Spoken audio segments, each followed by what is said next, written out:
A lot of people, they ask me after I've performed, they come up to me and they ask, hey, you didn't look nervous at all up there. Wow, how do you do it? The day everything changed. Angelica's critical condition at age 4. In a story that shocked even seasoned pediatric doctors, a young girl from Atlanta faced a life-threatening health emergency that nearly ended her story before it began. At just 4 years old, Angelica Hale was rushed to the hospital with what appeared to be a severe respiratory issue, but it was far more serious than the average cold. What doctors uncovered was a double pneumonia that quickly escalated into septic shock, a condition where the body's response to infection spirals out of control, damaging multiple organs. Her kidneys failed almost instantly, and within hours, Angelica was placed into a medically induced coma. The situation was so dire, medical professionals estimated her chance of survival at less than 20%. Her family watched in disbelief as her tiny body was surrounded by machines and wires, each moment teetering between life and irreversible loss. The case made internal rounds across hospitals, not because she was famous, but because of how rare it was for a child to fall into such critical conditions so rapidly. But against all odds, Angelica held on. And while her vitals eventually stabilized, her journey toward recovery had only just begun. The real story wasn't just about survival, it was about what happened next. For most families, giving life to a child happens once, but for Angelica's mother, Eva Hale, it happened twice. After surviving septic shock, Angelica's body faced a new crisis. Her kidneys were permanently damaged. Unable to cleanse her blood or support her system, she became dependent on dialysis, an exhausting routine for anyone, let alone a child. Doctors confirmed that a transplant was her only viable option for long-term survival. In a decision that required no second thought, her mother underwent compatibility testing and was declared a perfect match. Months later, Eva gave her daughter not just a kidney, but a second chance at life. The transplant was successful, but the road to stability was rough. Angelica had to relearn motor skills, rebuild stamina, and recover from intense fatigue. This was no simple story of she got better. It was a day-by-day battle with setbacks, pain, and the kind of resilience few could comprehend. Yet through all of it, Angelica displayed something rare in someone so young: hope. Her post-surgery recovery would eventually lead her to a discovery no one anticipated, not even her doctors. Long before the bright lights of America's Got Talent, Angelica Hale's voice found its roots in something quiet, even therapeutic. During her post-transplant recovery, singing became a form of emotional release, a way to process everything she'd been through. Initially, it was just light humming in hospital rooms, melodies murmured in between checkups and medication rounds. But soon, those hums grew into powerful vocals. Nurses began to notice her tone, clarity, and control, something unusually advanced for her age. Her parents nurtured it, enrolling her in lessons. By age 5, she was confidently performing the Star-Spangled Banner at local sports events. The emotional depth in her voice wasn't learned, it was lived. This wasn't a child imitating pop stars, this was a girl whose vocal cords carried trauma, healing, and strength. Her voice, shaped by struggle, quickly became her instrument of transformation. It was only a matter of time before someone, somewhere, saw in her not just potential, but greatness. That chance came in the form of a national stage unlike any other. When Angelica Hale stepped onto the stage during Season 12 of America's Got Talent, no one in the audience could have predicted what was about to happen. Dressed simply and beaming with cautious confidence, she introduced herself to the judges as a 9-year-old from Atlanta with a dream, and then she sang. Her performance of Rise Up by Andra Day wasn't just technically flawless, it was emotionally explosive. The room fell silent and jaws dropped. Judge Chris Hardwick was so moved he gave her the coveted golden buzzer, launching her straight into the live shows. What viewers didn't know at that moment was the backstory behind her voice, the near-death experience, the transplant, the years of recovery. She wasn't just singing, she was surviving out loud.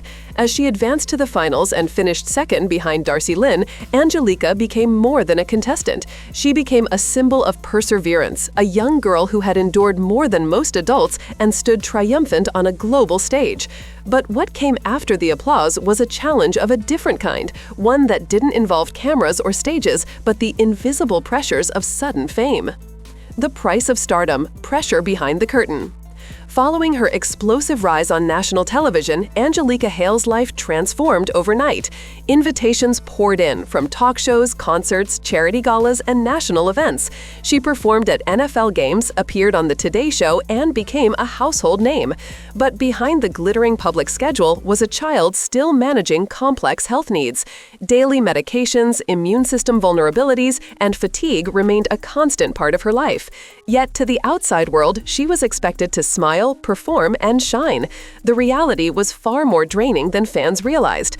The pressure to maintain energy and grace while her body continued adjusting to transplant medications was intense. Insiders close to her team have said she never complained, but the toll was visible to those paying attention.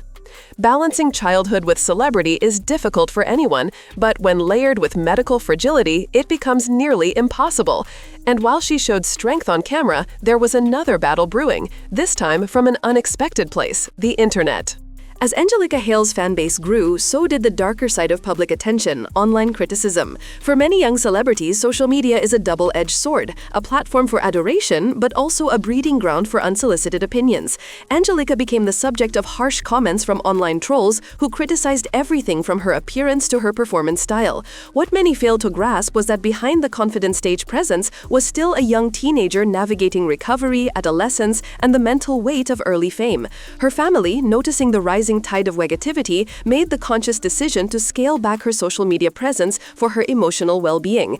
While her public image remained poised and positive, Angelica quietly withdrew from digital platforms for a period, protecting her space, her peace, and her privacy.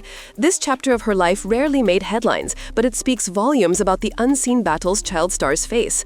Angelica was not just managing a physical recovery, she was learning to emotionally armor herself in a world that demands perfection but offers little grace to those still growing.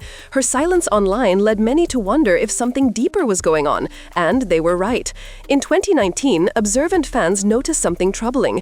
Angelica Hale had quietly disappeared from the spotlight. Scheduled performances were either postponed or cancelled, public appearances dwindled, and updates from her official pages became sparse.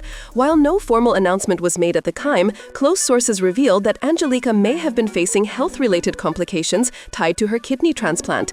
Though details were never publicly confirmed, whispers of a rejection scare or ongoing immune challenges began to circulate. Supporters flooded her pages with concern and prayers, wondering if the young star was once again in a fight for her health.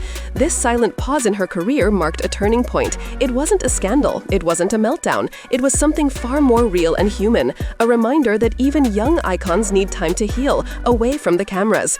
And though her team remained tight-lipped, one thing was clear: Angelica wasn't gone. She was rebuilding. What came next was proof that resilience doesn't always roar. It often returns in a whisper, with a song.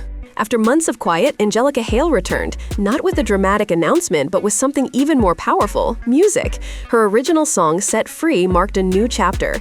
It wasn't just a track for the charts, it was a declaration of independence from fear, expectation, and the invisible chains of childhood trauma. The lyrics spoke of liberation, survival, and reclaiming identity. With her return, Angelica also leaned into advocacy, becoming a spokesperson for the Children's Miracle Network hospitals and championing kidney health awareness. She used her platform not just to sing, but to speak. At events in hospitals, she shared her story with young patients facing similar journeys, often visiting them in person, offering encouragement that only someone who has been through it could give. This was a different kind of spotlight, less about fame, more about impact. Angelica's message was clear: your pain doesn't define you, your comeback does. And while she continued to perform on large stages, her purpose had evolved. She wasn't just entertaining anymore, she was healing others through the very art that once healed her. As Angelica matured, so did her artistic ambitions. No longer confined to talent shows or national anthems, she began exploring acting, voice work, and digital content. Her YouTube channel transformed into a creative hub where fans could see the real Angelica, behind-the-scenes footage, songwriting sessions, and reflections on her journey. She took control of her narrative, discussing her health openly, yet always with a tone of hope and strength. From performing at NBA games and White House events to voicing animated characters, Angelica proved that child stardom didn't have to fade, it could evolve. More impressively, she managed all of this while still undergoing regular medical evaluations to monitor her transplant status. Her growth wasn't just professional, it was personal. Angelica was building a future that honored her past but wasn't defined by it. Every new project became an extension of her core message that second chances are real and worth fighting for. And with every step forward, she carried the voices of thousands who saw themselves in her story, people for whom survival wasn't guaranteed, but possible. Today, Angelica Hale is not just an artist, she is a movement, a living example that tragedy can be transformed into triumph. Now in her mid-teens, she continues to manage her health while inspiring others with unmatched grace. Her work with children's hospitals, combined with her ongoing performances, has positioned her as more than a performer. She's a youth ambassador for courage and recovery. In interviews, she speaks candidly about the mental and emotional resilience required to face life's darkest moments and still choose to shine. "My second chance wasn't just for me," she once said. "It was for everyone who still needs one." Those words now echo across hospital walls, school auditoriums, and television screens, reaching kids who think they're alone, showing them they're not. Angelica Hale's story is no longer just hers. It belongs to every child fighting for breath, every parent praying beside a hospital bed, and every dreamer who wonders if pain can lead to purpose. Her music is beautiful, but her legacy, it's unstoppable.